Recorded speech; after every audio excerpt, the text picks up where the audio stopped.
અમરેલી ખાતે શ્રી વિશ્વકર્મા યુવક મંડળ દ્વારા વિનામૂલ્યે સમાજના વિદ્યાર્થીઓને ચોપડા વિતરણ કરવામાં આવ્યા. શ્રી સોઠિયા ગુર્જર સુતાર જ્ઞાતિના શ્રી વિશ્વકર્મા યુવક મંડળ દ્વારા આ કાર્યક્રમ યોજવામાં આવ્યો હતો, જેમાં યુવક મંડળના સભ્યો સાથે સમાજના લોકો ઉપસ્થિત રહ્યા હતા.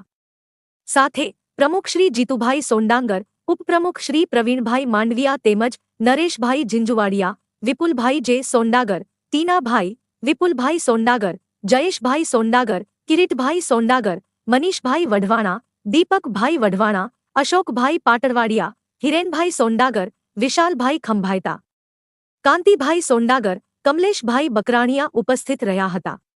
આ કાર્યક્રમ અમરેલીના લીલિયા રોડ પર આવેલ શ્રી વિશ્વકર્મા ભવન ખાતે યોજવામાં આવ્યો હતો.